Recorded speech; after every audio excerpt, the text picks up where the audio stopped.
The following program may contain coarse language, violence, nudity, mature subject matter, or scenes which may not be suitable for all viewers. Viewer discretion is advised. All Hit Radio.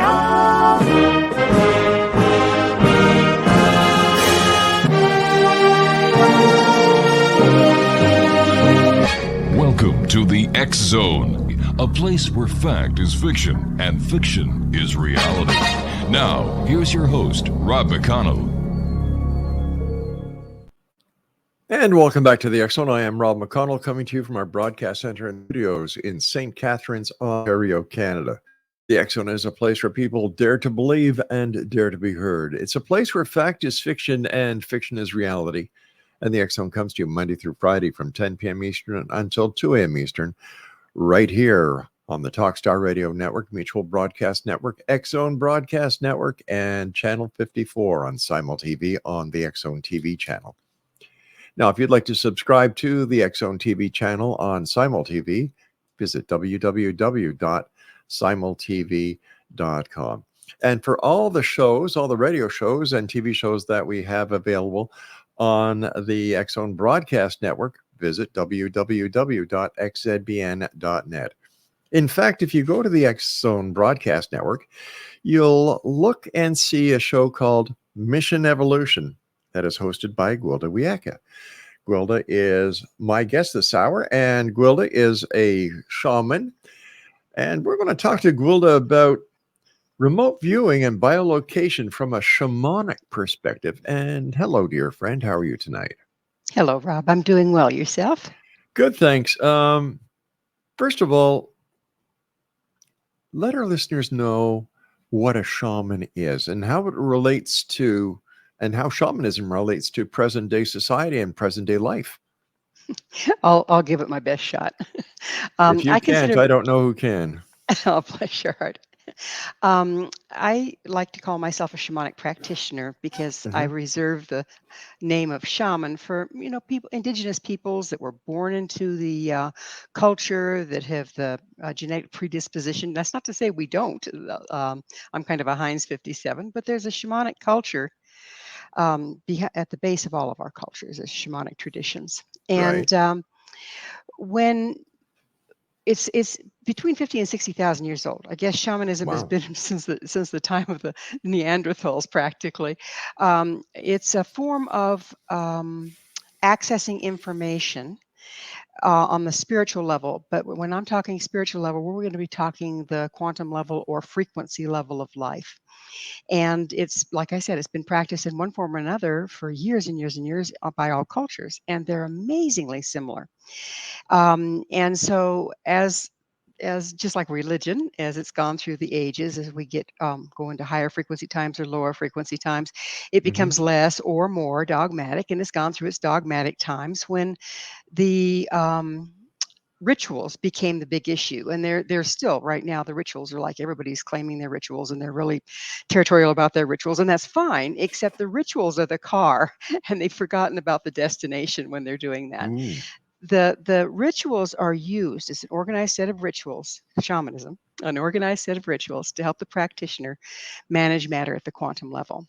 And so the various rituals are simply designed to put the shamanic practitioner or the shaman in the state of mind or the state of being whereby they can access esoteric information.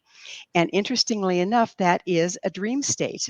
It's between beta and theta. Okay, is where you normally can access. And I've had gum put in my hair, and people have tested me, the doctors that I used to work with, they got so fascinated. And I could, at will, change my brain waves by using these rituals. And that's been done. It's what's common to all practices, is the ability to go into a trance state or a shamanic trance or basically a dream state. And through the imagination, actually, people say, oh, it's the mind that does this, but it's really not. It's the imagination that gets the information. And then the mind has to translate what the imagination gets. So that's kind of in a nutshell the major practice. But when you look at it, it's the basis behind all sorts of things, all the clairvoyant, clairaudient, animal communication, biolocation. Let's see, I could go on. Medical intuitive. It just all of the, talking to spirits, talking to ghosts.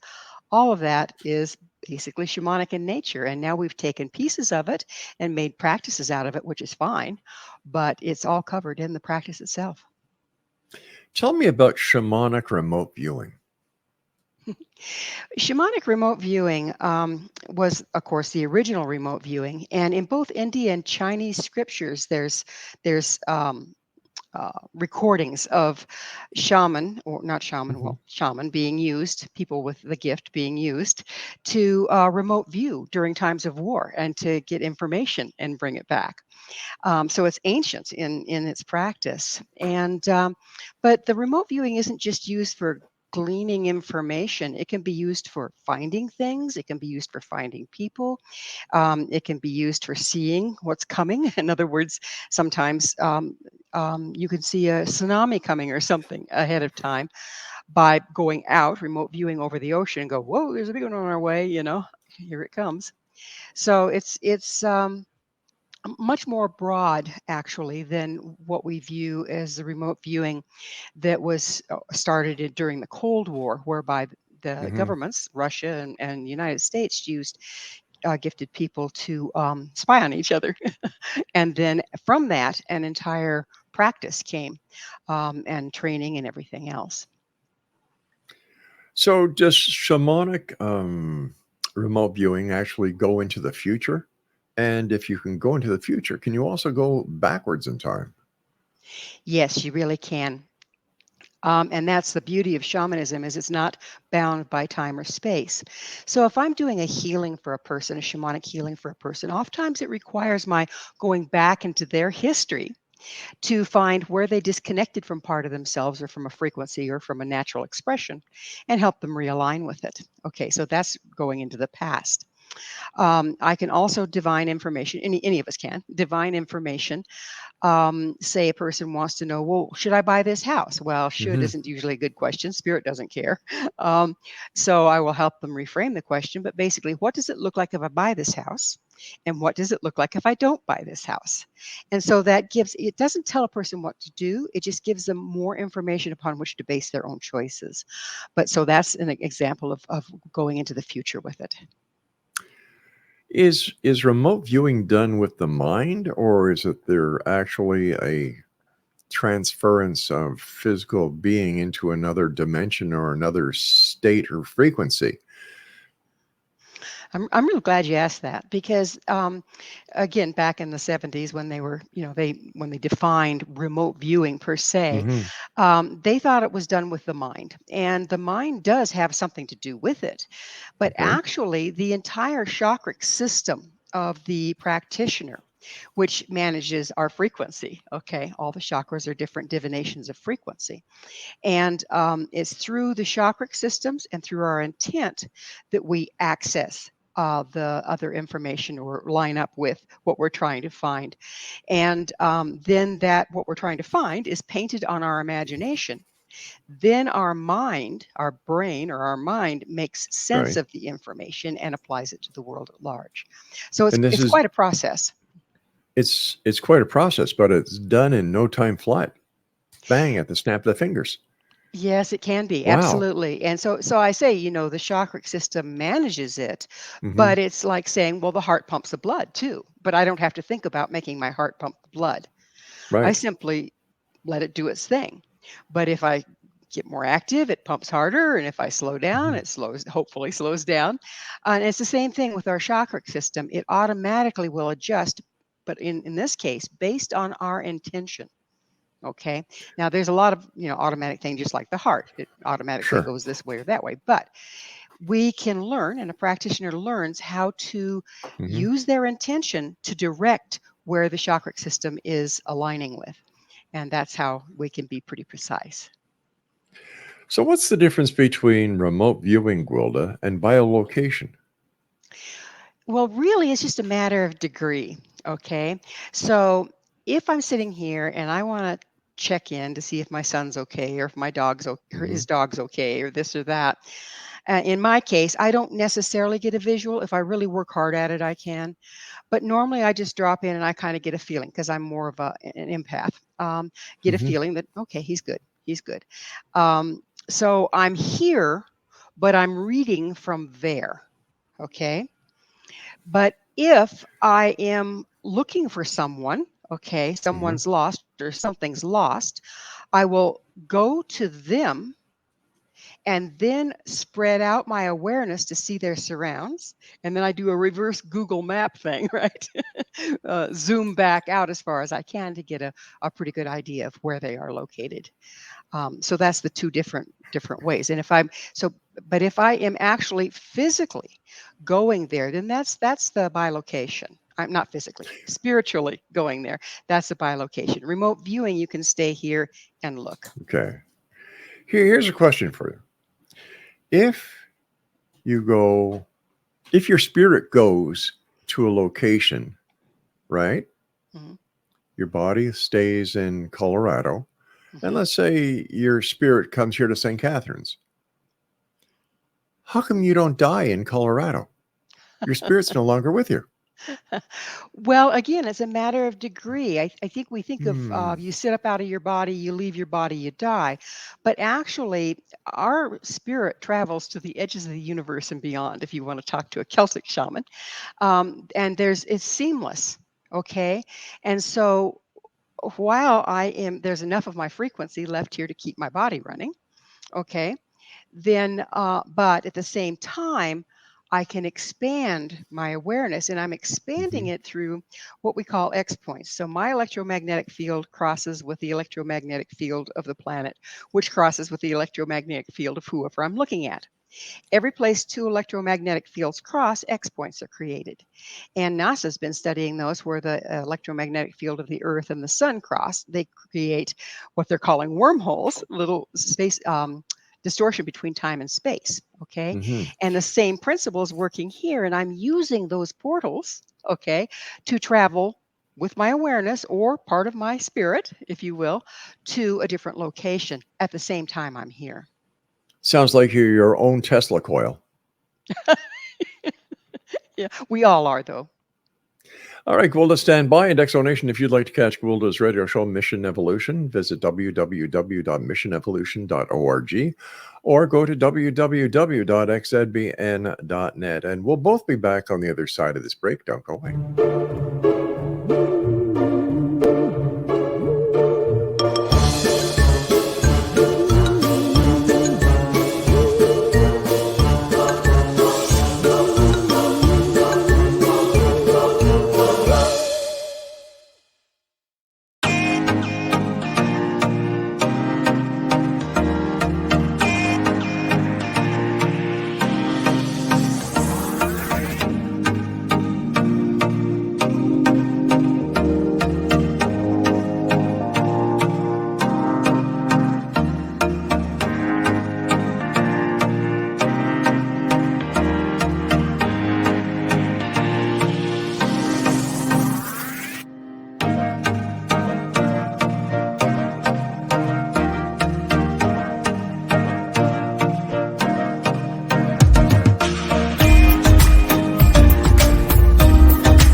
And welcome back after we broke through that wall.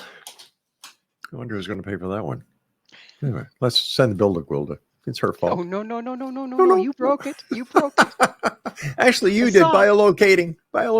No, it was the exome that came through that wall. I saw it. Darn it, you're right. Thanks for joining us, Gwilda. Always great having you with us. Here's a question for you. So when you biolocate, does your mortal body go on to something like an automatic pilot? It's pretty interesting. When to bilocate, you really have to, or at least I do. Most of us do have to go deeper into trance or deeper in. So instead of beta, we're probably dropping clear into theta. And I've had some Ghostbusters, if you will, use their EMF meters to measure what happens to my electromagnetic field when I do that. And, I'm humming along, sitting at about 7 when I'm just in my body there. And then when I drop into trance, I would go down to about 3. Mhm. But then when I would get up to leave my body would drop to 0. Really? Yeah, he's going, okay. But I was working really, really hard because I was trying to show up on their machines, so that we could, because we were curious. We didn't know if it would actually show up, what happens when you leave your body Mhm. in a shamanic practice. But it certainly did. It showed up quite clearly, and they could track me going down the hall, in spirit. Okay, they had people planted with their little meters, and then I told them where I was going to go, but I didn't tell them when. And the gentleman that was in the room with me taking my readings, as I was working, all those guys, they timed their watches just like on Mission Impossible, right? They synchronized their watches, and I would indicate, because I could still speak, I would indicate to the gentleman in the room with me when I was passing where. And so they had told me where their people were going to be positioned. And so I say, well, I'm walking past so and so right now. Now I'm going to back up and walk by him again just for fun. Okay. And it would show. Okay. And they would mark on they had a little notepad. They'd write down when they got the readings, and they write it down what time it was.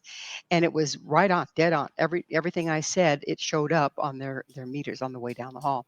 It's pretty fascinating. So the frequency is traveling, apparently, of my spirit is traveling with my intention to go into another room.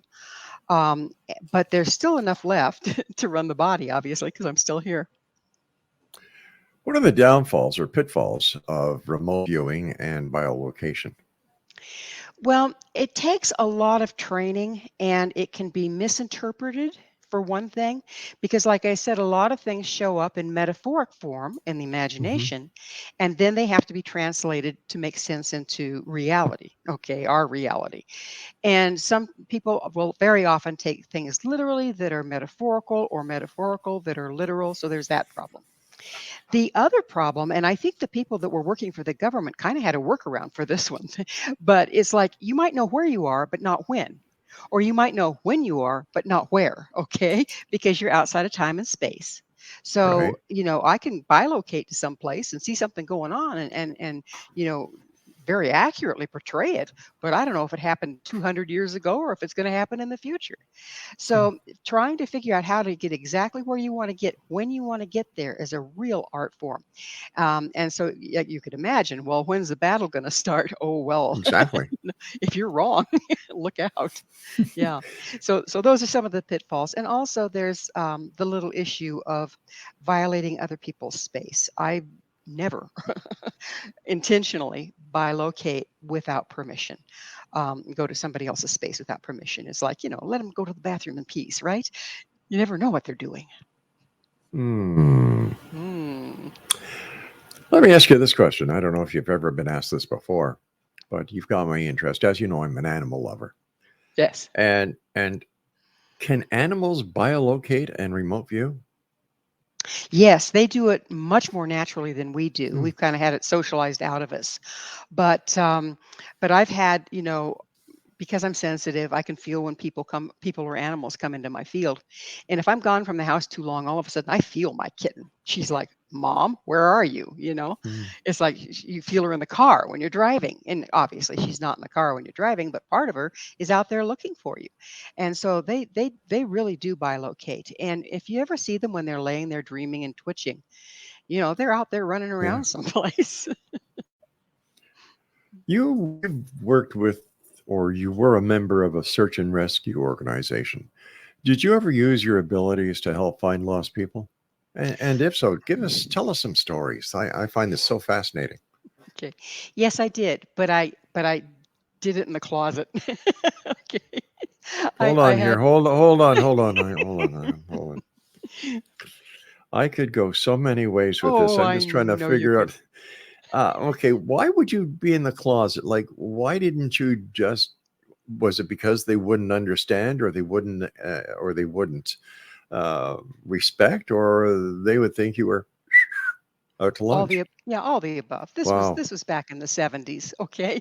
And and I'm working with the police department, with the sheriff's department, so and I had dogs. I had search and rescue dogs. I used to train them, and so we worked really, really well together. So basically, how one of the ways I would work is someone would give me something that the person had had for the dogs to catch Okay. the scent. Okay. Right. But what I would do is I would take that article and drop in and get a Hmm. feeling for which direction. Okay. So we're up in the woods. Somebody's lost in the woods. In this particular case, it was a little autistic guy that needed medication, right? And Okay. so I'd get a direction, then I'd head the dogs in that direction, then they'd catch the scent and we'd go. Okay. So, so we kind of work together as a team that way. I often wonder where the expression "in the closet" came from. You know? But you're going to be stuck on that The for the things rest of that the hour, cross my right? mind. Oh, it's a Uh, scary place in there, Robbie. yeah, It's a scary place. so tell me, in your closet, did you have a light? Did you have electricity? Did you have Wi-Fi? I don't know what to ask you now. So I guess. Oh my gosh, I better not take it that way. That's for sure. Okay, so would your dogs be your? You'd be actually doing the remote viewing, the biolocation, and from your closet, helping the dogs with their scent and their direction. Yes, I'd get them to the direction that, the right direction so they could catch a Uh-huh. scent. And then their noses would lead us very accurately because I could get a really good sense of direction as to where the person, the child, or whoever had wandered Hmm. off, particularly if I'm up in the woods, um, because they leave a ripple as far as I can feel the ripple. But then the All the way in dogs, your closet, huh? don't quit that. You But the open the dog, door. Get it? You open the door. no, I'm going to keep that closet door closed. You might Okay. sneak in there with me. I All don't right. All know. But then the dogs would catch the right. scent, and that would get rid of the problem of when. Okay, Sure. so they would go for the strongest scent, and they would, I couldn't tell if they were going this way or going this way, but the dogs could by scent. They could tell. They would go for the stronger scent. Hmm. Okay. Yes, they would. Hmm. When did you come out of the closet? Well, I didn't when I was working with the police department or with the sheriff's department. But one of the sheriffs started getting it that there was more going on than just the dogs. Okay. And when he'd get a difficult situation where somebody was missing, he kind of pulled me aside and he said, "You know that thing you do?" Okay. I I see. said, "Well, the dogs do it." He says, "No, that thing you do." He Hmm. says, "Do you have a hit where so and so might be? Because it's a dead trail. There's nothing we can put the dogs on. It's an old case, but let's look into this a little bit." So we'd work together on it. I think we should change the name of your show from Mission Evolution to The Closet Shaman. No, no, no, no, no, no. And as we enter tonight's show with GWILDA WIYAKA, we open the door to her closet and join her for another edition. Let's turn on the light in her closet. Be careful of the dog doo-doo because she has her dogs in her closet as well. Oh, Rob, it's a gift What? you have there. It's a gift. Oh, it's a demented mind, I think. Oh, geez.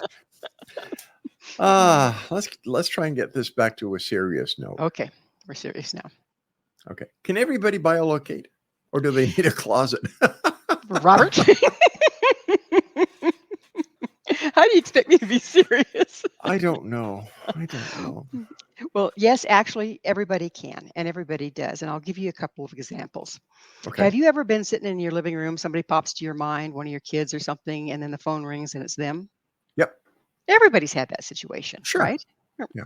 Okay, so what's happened there is your person, whether they're a friend or a kid, Yeah.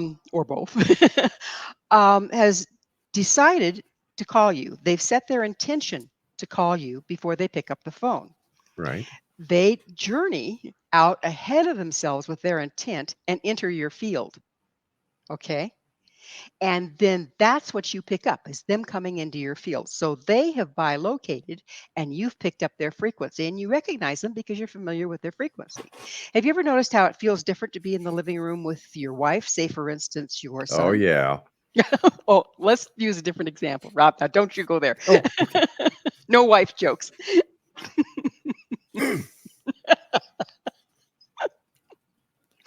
Two Laura, guys thank sitting in me a bar. later. One guy says to the other guy, my mother-in-law's a real angel. The other guy says, good for you. Mine's still alive.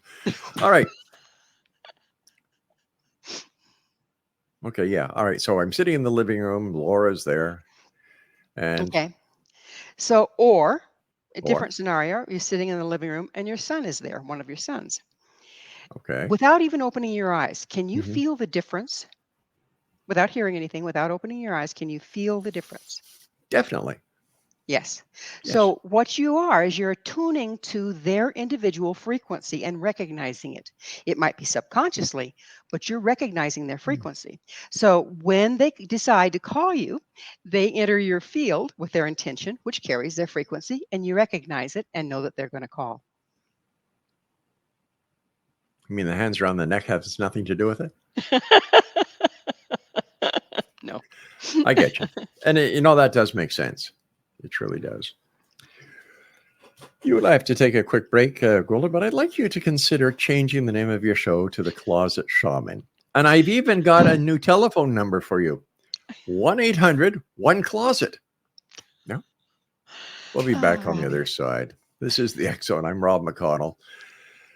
And I'm coming to you from our closet to your closet, right here from my closet in St. Catharines, Ontario, Canada. Don't go away.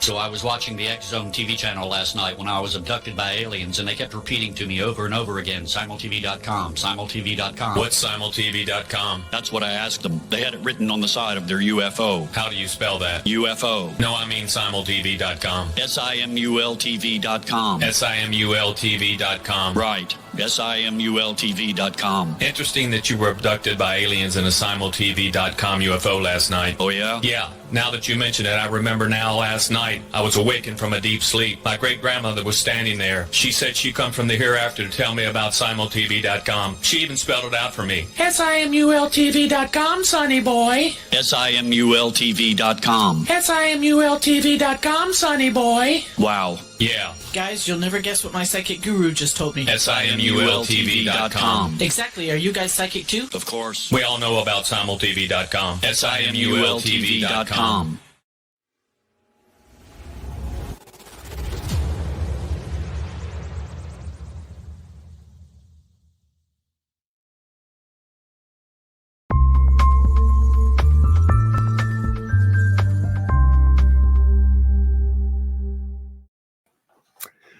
And welcome back, everyone. GWILDA WIYAKA is my guest, and she is the host of Mission Evolution, www.missionevolution.org, here on the X Zone Broadcast Network. GWILDA, can we biolocate when we are dreaming? Yes, absolutely we can. And we can biolocate when we're awake, as we described, but when we're dreaming, it's very common. And I kind of suspect that we do a lot with each other in our, I better not say that because I know what you're going to do. Let me rephrase that. Okay. I I think we interact a lot in our dreams, particularly if we're what I call soul team, people that I see. kind of came with a purpose and they work that purpose together.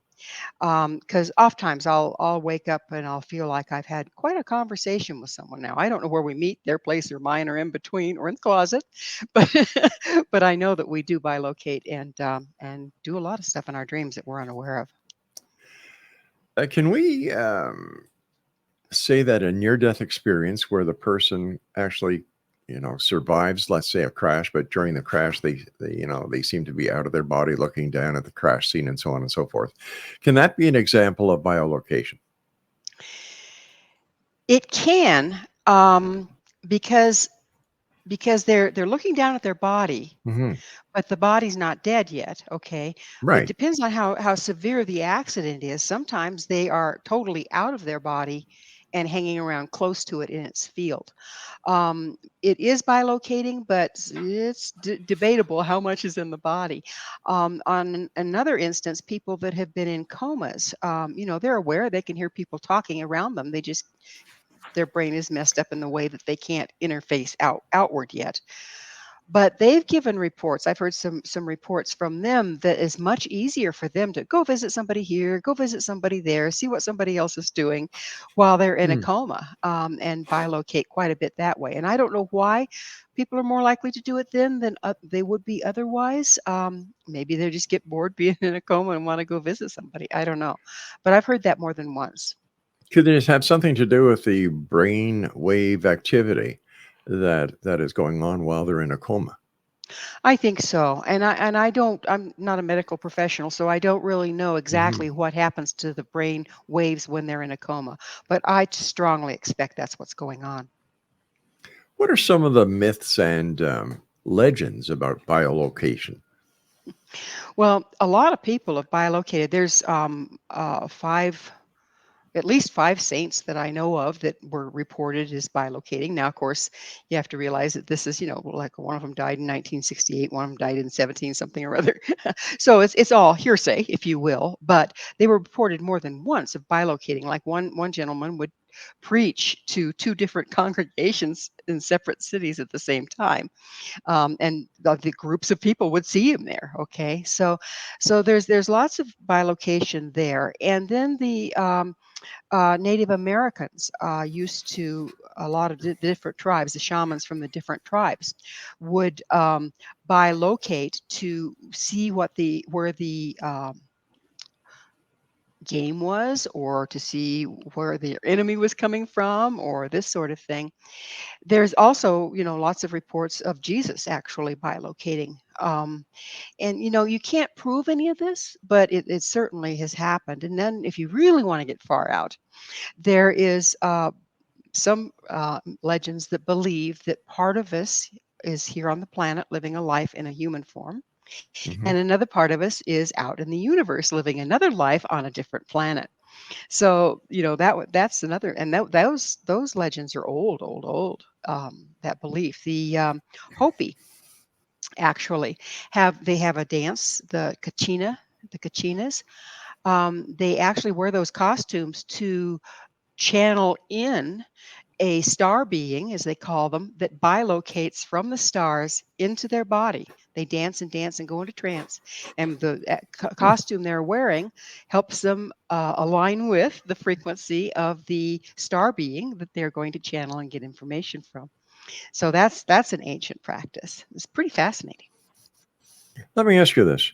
If the Native Americans had the ability to biolocate, why wouldn't they have used that ability to find out where the cavalry was, where the cavalry was going, and use their abilities to to beat the cavalry instead of the cavalry beating the natives?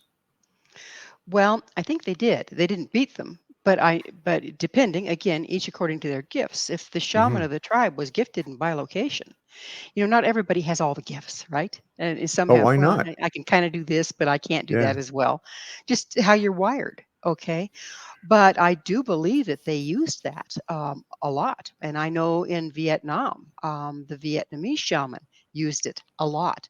In fact, they did as well as they did, the Native Americans and the Vietnamese, because they had that inside information. Well, I But I don't think think the that, Native Americans did really that well. Because of how it ended up. But when you look at the Vietnamese conflict, I can see that happening there. Yeah. right. And well, the Native Americans, they were outgunned, they were outpopulated, they were, hmm the chips were definitely stacked against them, or the cards were. But So you, looking at Vietnam, the Vietnamese were outgunned, outnumbered by the Americans, and yet they pulled through. It was the Americans who lost the Vietnam conflict, or is it a war? I don't know anymore. History changes all the time. yes, it does. Depends on who won the war, right? Well, Yeah.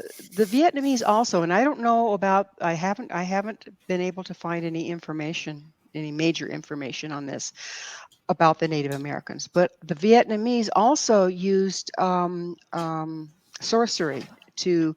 They'd cast curses on the soldiers and this and that. So there was some real esoteric warfare going on as well.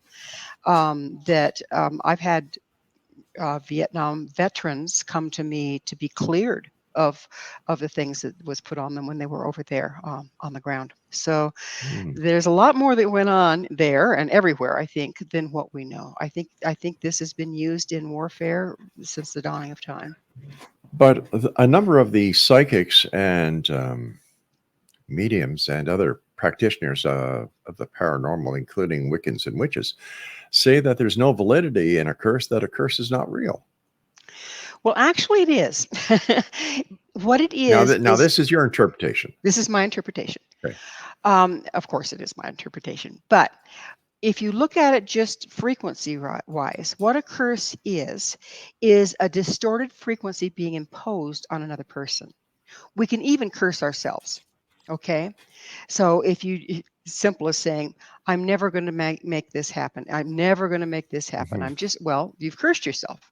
You've made a statement that sets up the frequency of failure. Okay. So in that sense, and like they say, dying curses, when a person's dying, those are very powerful. Well, yeah, because a person's leaving their body and all that energy is going into distorting the frequency of the individual they're casting the curse on.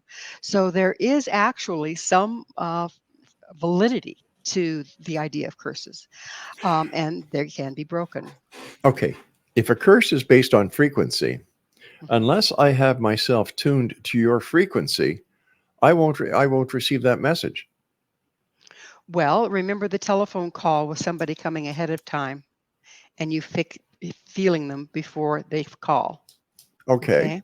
I can understand that because you're open to you're in your living room, you're open to like you're just open to things happening like that. But if my kids was sending me a curse, and I'm sure they have over their lifetimes, it's never been affected because my frequency, I wasn't open to accepting negative frequencies or negative thoughts from my own kids. You sons of guns. If you're listening, I'm ashamed of you. Oh, in the mind of Robert. You're out of the will, kids. No money. Not I'll try even to a talk. suitcase. I'll try to talk him out of the tree. I'll try to talk him out of the tree. I will not even let you go in my closet. Oh, Robert. Rotten kids. Actually, the point you're making is very, very valid in that, again, it's about frequency. And if Mhm. we are not compromised frequency wise, we all are Yeah. to a certain extent. Sure. But if we're not extremely compromised, we aren't vulnerable to it. Okay. So they can curse all they want to. And like you say, it just kind of bounces off. Because a curse, as a rule, tends to be low frequency because somebody coming from a place of anger, which is, Yeah. not balanced, and therefore the Mhm. frequency is not balanced. And if your frequency is pretty strong, it's not going to get at you. And it's the same way that you remove a curse. You simply energetically send the equal but opposite wavelength, then it cancels it out. So there's lots of different rituals that you can use that keep people from putting negative inundations on you. One of them, say for instance, you've heard the old hold up a mirror. Well, it works. You're in your imagination, you are holding up a mirror, but it's not really a mirror. What it is the equal but opposite frequency of what's being cast at you that might be harmful. Okay. I don't use a mirror. I use tinfoil hats. With purple glasses, I'm sure. Of course. That's Of course. it. You and I have to take our final break. Please stand by. GWILDA WIYAKA is our guest. She is the host of the Shaman Closet. I'm sorry, the Closet Shaman. No, wait a minute. No, she's the Mission Evolution. Her website is www.missionevolution.org. What's that, Craig? No, Craig, don't do that, Craig. Craig, no. Don't do that to her website, Craig. All right, Craig, you're the producer. Instead of going to www.missionevolution.org, it's now been changed to the closetshaman.com. Just kidding, GWILDA. We'll be back on the other side of this break as we wrap up this hour. Don't go away.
And we're here in St. Catharines, Ontario. GWILDA's in her closet in Colorado. And what? Okay, so you're not in your closet. I'm sorry. First of all, thanks very much for joining us. I thoroughly enjoy the good times we have together, GWILDA.